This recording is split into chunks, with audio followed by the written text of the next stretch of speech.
നേരം വെളുത്തു വരുന്നു. I have a flight to catch. പുതുപുത്തൻ എർട്ടിഗയിലാണ് യാത്ര. Maruti Suzuki Ertiga CNG. Airport റൂട്ടിലേക്ക് തിരിയുമ്പോൾ കൊച്ചിൻ ഇൻ്റർനാഷണൽ എയർപോർട്ട് എന്ന് എഴുതിയ ആ ഒരു 2 കരങ്ങളെ പോലുള്ള ബോർഡിന് താഴെ ചുവന്നു തുടുത്ത് സൂര്യൻ നിൽക്കുന്നു സ്വാഗതം നൽകിക്കൊണ്ട്. നല്ല റോഡ്, നല്ല സ്പീഡ്, നല്ല കാലാവസ്ഥ. ഒരിത്തിരി ഉറക്കച്ചടവോടുകൂടി ചുവന്നു തുടുത്ത് സൂര്യൻ അങ്ങനെ നിൽക്കുന്നുണ്ട് എയർപോർട്ടിന് മുകളിൽ. എയർപോർട്ടിലേക്കുള്ള യാത്ര എന്നും കൗതുകമാണ്, എന്നും നെഞ്ചിരിപ്പാണ്, എന്നും പുതുമയാണ്. ദൂരയാത്രകൾക്കായിട്ട് വരുന്ന ആളുകളുടെ വണ്ടികളാണെന്നറിയാം. അതിനിടയിൽ നമ്മുടെ വണ്ടിയിൽ ഇറങ്ങി ചേട്ടനെ പറഞ്ഞു വിട്ടു. ടെർമിനൽ 1 ഇവിടെ നിന്നാണ് നമ്മുടെ ഫ്ലൈറ്റ്. ചെക്കിൻ കൗണ്ടറിൽ നീണ്ട നിരയുണ്ട്. പക്ഷേ വെബ് ചെക്കിങ്ങുള്ളതുകൊണ്ട് അതൊരു പ്രശ്നമല്ല. നേരെ സെക്യൂരിറ്റി ചെക്കിലേക്ക് പോകുന്ന വഴിക്ക് കിയോസ്കിൽ നിന്ന് ഒരു പ്രിൻ്റ് എടുത്തു. എയർപോർട്ടിലെ ഏറ്റവും ഹെക്റ്റിക്കായ കാര്യം ഇതാണ്, സെക്യൂരിറ്റി ചെക്ക്.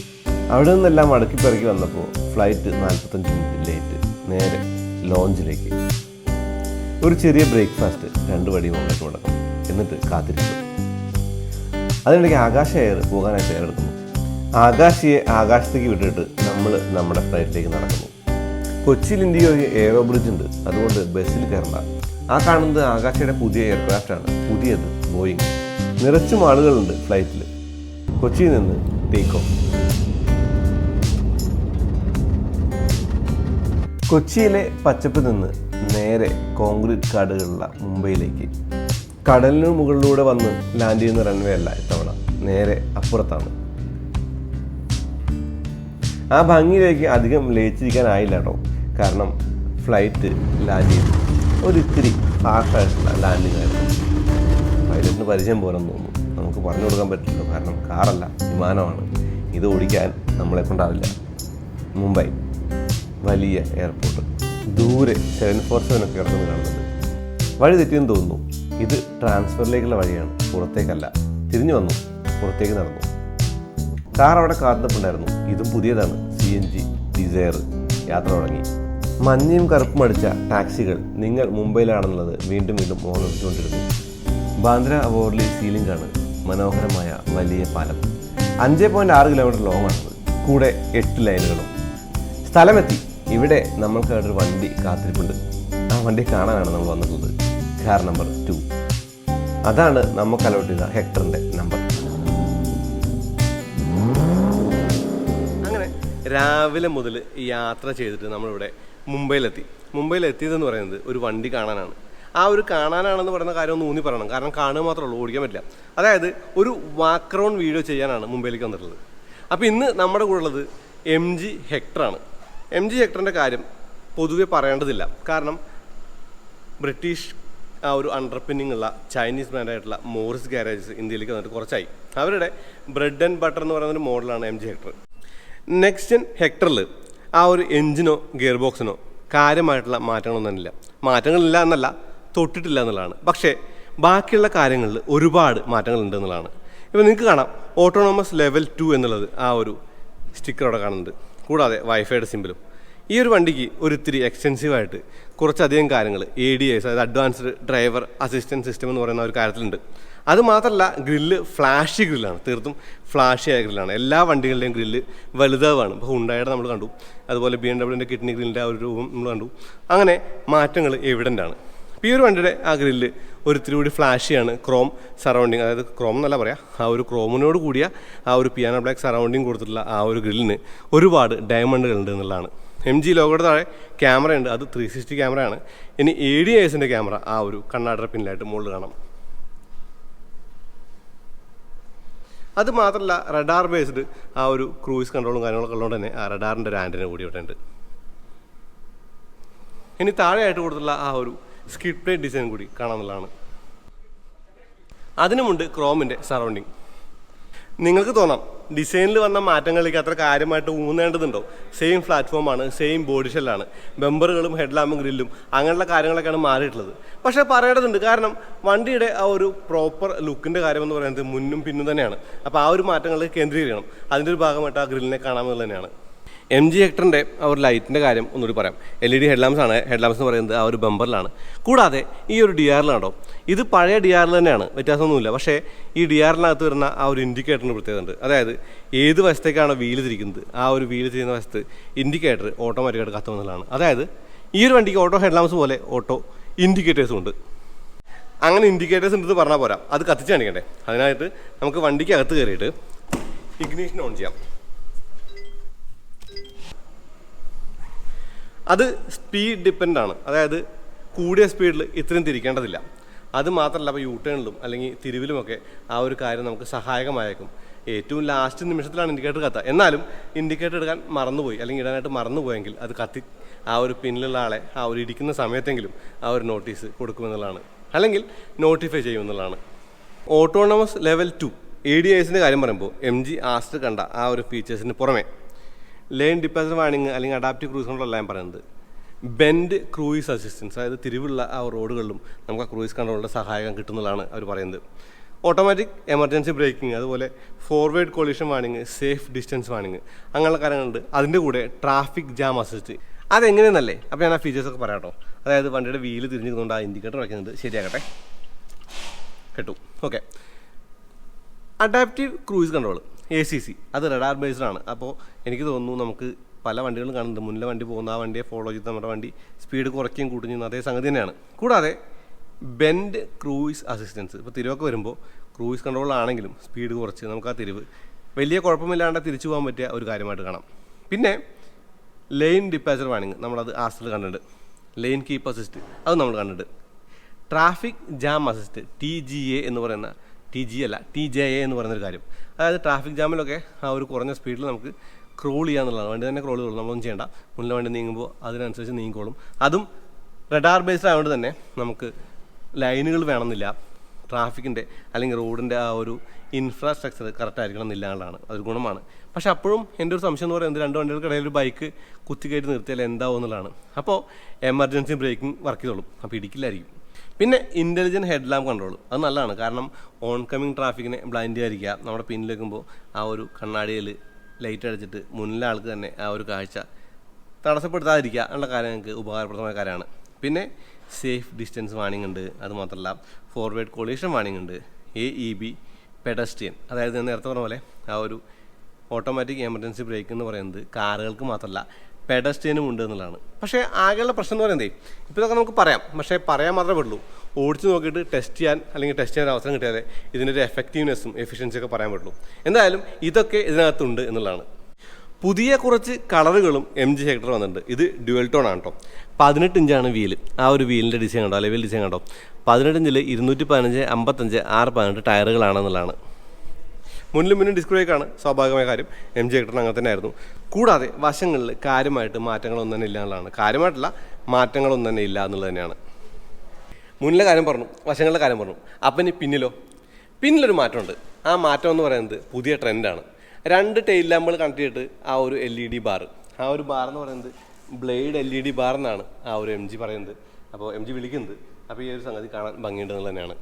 ADASൻ്റെ ലോഗോ ഉണ്ട്. കൂടാതെ ഹെക്ടർ എന്ന ലോഗോ കാണാം. It's A human thing. അത് MG ഹെക്ടറിനെ കുറിച്ച് പറയുന്ന ഒരു ടാഗ് ലൈനാണ്. അപ്പോൾ ബമ്പറിൽ കാര്യമായിട്ട് മാറ്റമൊന്നുമില്ല. ഈ ഒരു ലൈറ്റും അല്ലെങ്കിൽ ആ ഒരു ലോഗോയും മാറ്റി നിർത്തിയ കാര്യമായിട്ടൊന്നും തന്നെയില്ല. താഴെയായിട്ട് ആ ഒരു ക്രോം ഇൻസേർട്ടോട് കൂടിയ ആ ഒരു സ്കിഡ് പ്ലേറ്റ് കാണാനുള്ളതാണ്. ഈ രണ്ടെണ്ണം ഉണ്ടല്ലോ, ഇത് രണ്ടെണ്ണം ഒന്നുമല്ല. ഇത് വെറും ഒരു ഫേക്ക് എക്സോസ്റ്റ് ടിപ്പ് പോലെ തോന്നുമെങ്കിലും എക്സോസ്റ്റ് എന്ന് പറയുന്നത് താഴെയാണെന്നുള്ളതാണ്. ഇത്രയും മാറ്റങ്ങൾ പുറത്താണ്. ഇനി അകത്തെന്താണെന്നുള്ളതല്ലേ. അതിനു മുന്നേ ഒരിത്തിരി ബി-റോൾസ് കാണിക്കാം.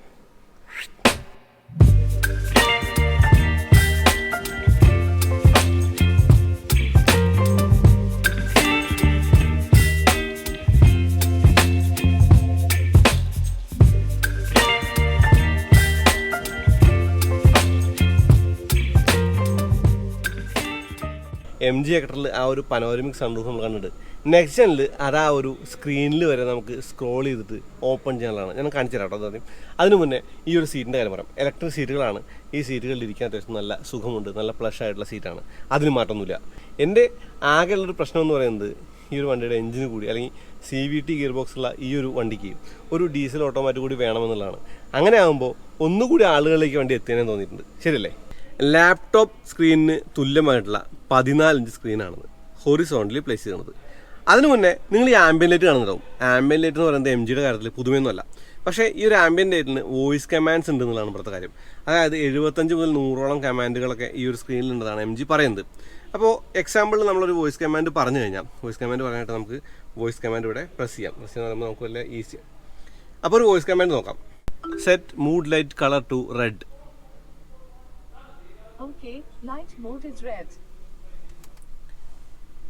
അപ്പോൾ നമുക്ക് ആ ഒരു ആംബിയൻ ലൈറ്റ് മാറ്റാനായിട്ട് വലിയ പാടില്ല. അത് മാത്രമല്ല റെയിൻബോ ലൈറ്റ്സ് എന്ന് പറയുന്ന ആ ഒരു എല്ലാ ലൈറ്റും മാറി മാറി വരുന്നൊരു തീം കൂടിയുണ്ട്.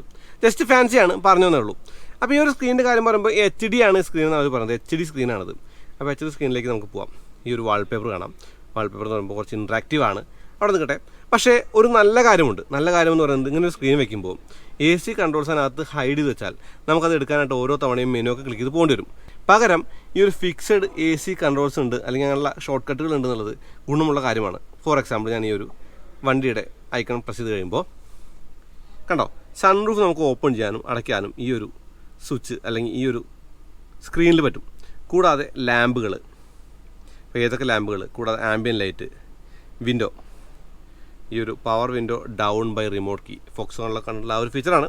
കൂടാതെ lock, tailgate, side mirror, wiper, wireless charging, tyre pressure monitoring system എല്ലാം അവിടെ ഷോർട്ട് കട്ടിലുണ്ട്. അപ്പോൾ മെനുവിലേക്ക് വീണ്ടും പോയി കഴിഞ്ഞാൽ, മെനുവായിട്ട് പോയി കഴിഞ്ഞാൽ ഒരു ആൻഡ്രോയിഡ് ഫോണിൻ്റെ അല്ലെങ്കിൽ ഒരു ആൻഡ്രോയിഡ് ടാബ്ലറ്റിൻ്റെ രൂപം തന്നെയാണ് ഈ ഒരു സ്ക്രീനിന്. അതുകൊണ്ട് തന്നെ അത്യാവശ്യം റെസ്പോൺസീവ് ആണെന്ന് നിസ്സംശയം പറയാം. ഞാൻ 360 ക്യാമറ എടുക്കാം. ഈ ഒരു ക്യാമറയുടെ ക്വാളിറ്റി ഇമ്പ്രൂവ് ആയിട്ടുണ്ട് എന്നാണ് MG പറയുന്നത്. ഇമ്പ്രൂവ് ആയിട്ടുണ്ട് പഴയ MG Hector ആയിട്ട് കമ്പയർ ചെയ്യുമ്പോൾ. പക്ഷേ ഇൻറ്റീരിയർ ലൈറ്റിലാണ്, ലൈറ്റ് കത്തി നിൽക്കുകയാണ് അകത്ത്. അപ്പോൾ അതുകൊണ്ട് തന്നെ പുറത്തിട്ട് എന്താവുന്നുള്ളത് പുറത്തിട്ട് നോക്കുമ്പോഴേ പറയാൻ പറ്റുള്ളൂ എന്നുള്ളതാണ്. ഞാനത് ക്ലോസ് ചെയ്യാം. അത് മാത്രമല്ല കുറേ അധികം മെനു ഉണ്ട്. ഇപ്പോൾ സ്പ്ലിറ്റ് സ്ക്രീൻ ഫംഗ്ഷൻ ഇതിനകത്തുണ്ട്. ഇപ്പോൾ മുകളിൽ നമ്മൾ ആ ഒരു മാപ്പ് ഉപയോഗിക്കുകയാണെങ്കിൽ താഴെ നമുക്ക് ജിയോ സാവൻ പോലുള്ള കാര്യങ്ങളുണ്ട്. ഐക്കോൾ വിളിക്കുമ്പോൾ ഒരു theme store, inbox, MG weather, ACയുടെ കൺട്രോൾസിൻ്റെ ആ ഒരു ഫുൾ സംഗതി നമുക്ക് കാണാം. കണ്ടോ, തീർത്തും വിശാലമായിട്ട് കാണാമെന്നുള്ളതാണ് ഈ ഒരു സ്ക്രീനിൻ്റെ ഗുണം എന്ന് പറയുന്നത്. ക്യാമറയുടെ കാര്യം തന്നെ എടുക്കാം. ക്യാമറയുടെ കാര്യം എടുത്താൽ നമുക്ക് ആ ഒരു ക്യാമറ കണ്ടോ, ക്യാമറയുടെ ആ ഒരു വലിപ്പം 3D ക്യാമറയുണ്ട്. 3D ക്യാമറയിൽ വൈറ്റ് തന്നെയാണ് MG Hectorൻ്റെ വണ്ടി. അതുകൊണ്ട് തന്നെ എനിക്ക് ഇത്തിരി കൗതുകം തോന്നി. കൂടാതെ സെറ്റിങ്സിനകത്ത് നമുക്ക് സ്റ്റാറ്റിക്കോ ഡൈനാമിക്കോ ഓഫോ എങ്ങനെ വേണേൽ ആക്കാം. ആ ഒരു റിവേഴ്സ് പാർക്ക് ഗൈഡ് എന്നുള്ളതാണ്. വലിയ സ്ക്രീനിൽ കാണാം. ഇപ്പോൾ അതിശയോക്തി ഇല്ലാണ്ട് പറഞ്ഞു കഴിഞ്ഞാൽ റോഡ് സൈഡിലുള്ള ആ ഒരു ചെറിയ എലമെൻറ്റുകൾ കൂടി നമുക്ക് കാണാനുള്ളത് ഗുണമായിട്ട് തന്നെ കാണാം. ഡ്രൈവിംഗ് അസിസ്റ്റൻറ്റ് കണ്ടോ, forward collision warning, lane departure warning, auxiliary mode, കൂടാതെ ഇൻ്റലിജൻറ്റ് ഹൈ ബീം അസിസ്റ്റ്. ഈ കാര്യങ്ങളൊക്കെ ഞാൻ പറഞ്ഞത് നേരത്തെ. ഇപ്പോൾ സ്റ്റിയറിംഗ് തിരിക്കുമ്പോൾ ആക്ടിവേറ്റ് ആവുന്ന ആ ഒരു ഇൻഡിക്കേറ്ററിൻ്റെ കാര്യം പറഞ്ഞു. അതുപോലെ മീറ്റർ കൺസോളുകൊണ്ട് മാറ്റങ്ങൾ. ഡാഷ്ബോർഡ് മാറിയിട്ടുണ്ട്, പുതിയ ഡാഷ്ബോർഡാണ്. കൂടാതെ ക്ലസ്റ്റർ മാറിയിട്ടുണ്ട്. ഈ ക്ലസ്റ്ററിൽ ആ ഒരു MGയുടെ പൈലറ്റ് നമുക്ക് കാണാം. അത് ADASൻ്റെ ആ ഒരു കാര്യം കാണിക്കുന്ന ഒരു മീറ്ററാണ്, അല്ലെങ്കിൽ ഒരു ഡിസ്പ്ലേ ആണ്. അത് നമുക്ക് വണ്ടി ഓടിക്കുമ്പോഴേ കാണിച്ചു തരാൻ പറ്റുള്ളൂ. അതുകൊണ്ട് തന്നെ സ്റ്റേഷനറി വണ്ടിയിൽ അങ്ങനെ ഉണ്ടെന്നേ പറയാൻ പറ്റുള്ളൂ. ഇപ്പോൾ ഈ ഒരു AC വെൻ്റുകളൊക്കെ കൊള്ളാം, ഈ ഒരു എലമെൻറ്റുകൾ കൊള്ളാം. ഈ ഒരു സ്ക്രീനിൻ്റെ ചുറ്റുമുള്ള ആ ഒരു ബോർഡർ പ്രീമിയം ഫീലാണ്. ഗിയർ ലിവറിന് പ്രീമിയം ഫീൽ ഉണ്ട്. ഈക്കോ മോഡുണ്ട്. ഈ ഒരു ഗിയർ പൊസിഷനിങ് എല്ലാം ഒരു കട്ടിങ് കൊടുത്ത് ഡയമണ്ട് കട്ടിങ് ഉണ്ട്. കൂടാതെ ഈ ടോഗിൾ സ്വിച്ചുകളൊക്കെ നല്ല പ്രീമിയം ഫീലാണ്. ഇപ്പോൾ traction control, vented seat, hazard light, maximum AC, electric park ബ്രേക്കും ഓട്ടോ ഹോൾഡും കൂടാതെ പാർക്ക് സെൻസറും കാണാം. കേട്ടോ, ഇനി പറയേണ്ട കാര്യമെന്ന് പറയുന്നത് റൗണ്ട് ആയിട്ടുണ്ടായിരുന്ന ആ ഒരു engine start stop button square ആയെന്നുള്ളതാണ്. സ്ക്വയർ എന്ന് പറയാൻ പറ്റില്ല, ഒരിത്തിരി ബോർഡർ റേഡിയസ് ഒക്കെ തന്നെ ഉണ്ട്. അതുപോലെ സ്റ്റിയറിംഗ് കൺട്രോൾസിൻ്റെ കാര്യം കൂടി പറയണം. കുറേ അധികം സ്റ്റിയറിംഗ് കൺട്രോൾസിൻ്റെ ബട്ടൺസ് വന്നിട്ടുണ്ട് ഇപ്പോൾ ADASൻ്റെ ഭാഗമായിട്ട്. സൺറൂഫ് MGയുടെ ഹെക്ടറിൻ്റെ കാര്യമാണ്. അതായത് വലിയ സൺറൂഫായിട്ട് വന്ന വണ്ടി തന്നെയാണിത്. ഇതിൻ്റെ സൺറൂഫിൻ്റെ ഒരു കാര്യം പറയുമ്പോൾ ഒരാൾക്ക് ശരിക്കും നീണ്ടു നിന്ന് നിവർന്ന് നിൽക്കാൻ പറ്റുന്ന ഒരു സൺറൂഫാണ്. പനോരമിക് സൺറൂഫാണ്. പക്ഷേ കുട്ടികളൊന്നും നിർത്തരുത്, അത് റെക്കമെൻഡ് അല്ല. കാരണം ആ ഒരു കാര്യം എന്ന് പറയുന്നത് സേഫ്റ്റിയുടെ കാര്യത്തിലൊക്കെ ഹസാർഡാണ്. ഇപ്പോൾ നിർത്തിയിട്ട് വണ്ടിക്ക് എന്ത് വേണം ചെയ്യാം. കൂടാതെ റൂഫ് റെയിൽസ് കൂടി ഇതിൻ്റെ മുകളിലുണ്ട്. നമ്മൾ കണ്ടിട്ടുണ്ടാവും ഈ ഒരു വിൻഡ് ഡിഫ്ലക്ടർ ഉണ്ടോ, ആ ഒരു മീഡിയ സ്ക്രീനിൽ നമ്മളിങ്ങനെ സ്ക്രോൾ ചെയ്യണ ആ ഒരു ബട്ടൺ കണ്ടില്ലേ, അതായത് സൺറൂഫ് തുറക്കാനായിട്ട്. ആ ഒരു സ്ക്രീനിൽ നമ്മൾ പ്രസ് ചെയ്യുമ്പോൾ ചെറുതായിട്ട് വെൻ്റായിട്ട് തുറന്നു വയ്ക്കും, ഇത്രയും മാത്രം. അപ്പോൾ ഈ വിൻഡ് ഡിഫ്ലക്ടർ പൊങ്ങി വയ്ക്കും. അപ്പോൾ കാറ്റടിക്കുന്ന കാര്യങ്ങളൊക്കെ തന്നെ ഒഴിവായിട്ട് നമുക്ക് തുറന്നു എന്ന് വെച്ചാൽ തുറന്നു എന്നുമായി, തുറന്നില്ല വെച്ചാൽ തുറന്നില്ലെന്നായി. സൺറൂഫിൻ്റെ യൂസ് എന്ന് പറയുന്നത് അങ്ങനെയും കൂടിയാണല്ലോ. മാപ്പ് മൈ ഇന്ത്യയാണ് ഈ ഒരു വണ്ടിയുടെ നാവിഗേഷൻ മാനേജ് ചെയ്യുന്നത്. അപ്പോൾ ഇതിൻ്റെ കാര്യം പറയുമ്പോൾ കുറച്ചധികം കൗതുകങ്ങൾ പറഞ്ഞു. അതായത് ഒരു ലൊക്കേഷൻ നമ്മൾ ഷെയർ ചെയ്ത് കഴിഞ്ഞാൽ, ഇപ്പോൾ നമ്മൾ വാട്സാപ്പിലൊക്കെ ലൈവ് ലൊക്കേഷൻ ഷെയർ ചെയ്യില്ല, അതുപോലെ ഒരുപാട് പേരുണ്ടെങ്കിൽ അവരുടെയൊക്കെ കാര്യങ്ങൾ നമുക്ക് മൊബൈലിൽ കാണാം. അത് മാത്രമല്ല, മൊബൈലിൽ എന്ന് പറയുമ്പോൾ മൈമാപ്പിൻ്റെ ഒരു ആപ്പ് വേണം. അതല്ലെങ്കിൽ വേറൊരു ഹെക്ടർ ഉണ്ടെങ്കിൽ ഈ ഒരു ഹെക്ടറിൻ്റെ ഉള്ളിൽ കാണിക്കുന്ന ഒരു കോഡ് അവിടെ അടിച്ചാൽ ആ ഒരു നാവിഗേഷനും കാണാം. അപ്പോൾ നമുക്ക് വണ്ടി ഓടിച്ച് പോകുമ്പോൾ നമ്മുടെ ചുറ്റുമുള്ള ആളുകൾ ആരൊക്കെയാണെന്നുള്ളത് മനസ്സിലാക്കാനായിട്ട് എളുപ്പമാണ് എന്നുള്ളതാണ്. ആ ഒരു കാര്യം കൂടി ഫീച്ചറായിട്ട് പറഞ്ഞാണ്. MG പറയുന്ന പോലെ ചാർജിങ് സോക്കറ്റുകൾ ഒരുപാടുണ്ട്. പക്ഷേ C പോർട്ട് ഞാൻ കണ്ടില്ല. C പോർട്ട് കൂടി വേണ്ടതായിരുന്നു തോന്നി. ആ ഒരു കാര്യം പറയുമ്പോൾ കണ്ണാടിയുടെ പിന്നിൽ നമ്മൾ ആ ഒരു ചാർജിങ് സോക്കറ്റ് കണ്ടായിരുന്നു. ഡാഷ് ക്യാമിനായിട്ടുള്ളത് അതിപ്പോൾ കാണുന്നില്ല കേട്ടോ. വലതുവശത്താണ് ആ ഒരു മീറ്റർ കൺസോളിൻ്റെ ആ ഒരു ബ്രൈറ്റ്നസ്സും കൂടാതെ ഈ ഒരു മിറർ കൺട്രോൾസും. ഇത് ബൂട്ട് തുറക്കാനുള്ളതാണ്. ഈ ആംബിയൻ ലൈറ്റിങ് കൊള്ളാട്ടോ. ഫുട് വെല്ല് കണ്ടോ, എൻ്റെ ആ ഒരു കാലൊക്കെ റെഡായിട്ടിരിക്കുന്നത് ചുവന്നിരിക്കുന്ന കാലുകളാണ്.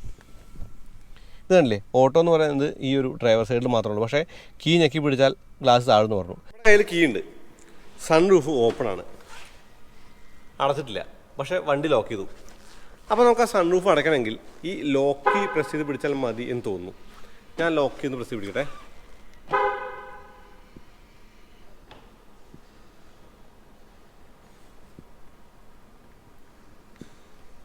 സൺറൂഫ് അടഞ്ഞു.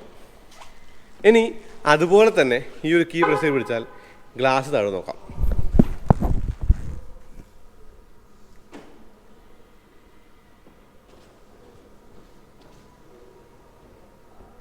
അതിലൊരു കോൺഡിഡക്റ്റ് ഉണ്ടല്ലോ, അതായത് ഓട്ടോ ഡൗൺ എന്ന് പറയുന്നത് ഫ്രണ്ടിലെ ആ ഒരു പവർ വിൻഡോയ്ക്ക് മാത്രമേ കൊടുത്തിട്ടുള്ളൂ. പക്ഷേ കീ പ്രസ് ചെയ്യുമ്പോൾ എല്ലാം ഓട്ടോ ഡൗൺ ആവുന്നുണ്ട്. അപ്പോൾ ഓട്ടോമാറ്റിക്കലി ക്ലോസ് ആവുന്ന സൺറൂഫും ഓട്ടോമാറ്റിക്കലി തുറക്കുന്ന 4 ഗ്ലാസ് വിൻഡോകളും പുതിയ MG ഹെക്ടറിൻ്റെ പ്രത്യേകതകളാണ്. ഇതിൻ്റെ ബാക്ക് സീറ്റിനെ കുറിച്ച് കൂടുതൽ പറയാനൊന്നുമില്ല. അതായത് കൂടുതൽ ദൂരം യാത്ര ചെയ്തിട്ടുള്ള വണ്ടിയാണിത്. അപ്പോൾ അതുകൊണ്ട് തന്നെ ബാക്ക് സീറ്റ് നല്ലതാണെന്നുള്ളത് നിസ്സംശയം പറയാവുന്നൊരു വണ്ടി കൂടിയാണ് MG ഹെക്ടർ എന്നുള്ളതാണ്. അങ്ങനെ MG ഹെക്ടറിനെ കണ്ടു അതിൻ്റെ എക്സ്പീരിയൻസ് ഒക്കെ കിട്ടി, ഫീച്ചേഴ്സിനെ കുറിച്ച് അറിഞ്ഞു. ഈ കാര്യങ്ങളൊക്കെ പറയാനുള്ളൂ. പക്ഷേ എൻ്റെ ഒരു കാര്യം എന്ന് പറയുന്നത് എൻ്റെ കൈ തരിക്കുന്നത് വണ്ടി ഓടിക്കണം എന്നുള്ളത് തന്നെയാണ്. കാരണം ADASൻ്റെ ഫീച്ചേഴ്സൊക്കെ ഓടിച്ചാലേ വൃത്തിയായിട്ട് അറിയാൻ പറ്റുള്ളൂ. അപ്പോൾ എന്തായാലും വണ്ടി ഓടിക്കുമ്പോൾ കൂടുതലായിട്ട് കാര്യങ്ങൾ പറഞ്ഞുകൊണ്ട് ഒരു റിവ്യൂ ചെയ്യുന്നതായിരിക്കും എന്നുള്ളതാണ്. അപ്പോൾ അത്രേ ഉള്ളൂ. പതിവ് പോലെ ഈ ഒരു വീഡിയോ ഉപയോഗപ്പെട്ട് എന്ന് തന്നെ കരുതണം. അങ്ങനെ ചാനൽ സബ്സ്ക്രൈബ് ചെയ്യാൻ മറക്കരുത്. പിന്നെ ബെല്ലൈക്കൺ ക്ലിക്ക് ചെയ്യുക, എന്നാലേ നോട്ടിഫിക്കേഷൻ കിട്ടുള്ളൂ. ഇൻസ്റ്റാഗ്രാം പേജും ഫേസ്ബുക്കും ലൈക്ക് ചെയ്യുക, ഫോളോ ചെയ്യുക. നിങ്ങളുടെ ലൈക്കും ഷെയറും ഒക്കെയാണ് നമ്മുടെ ഇന്ധനം, അറിയാലോ. അപ്പോൾ അടുത്ത വീഡിയോ വീണ്ടും വരാം. അതേക്ക് നന്ദി, നമസ്കാരം.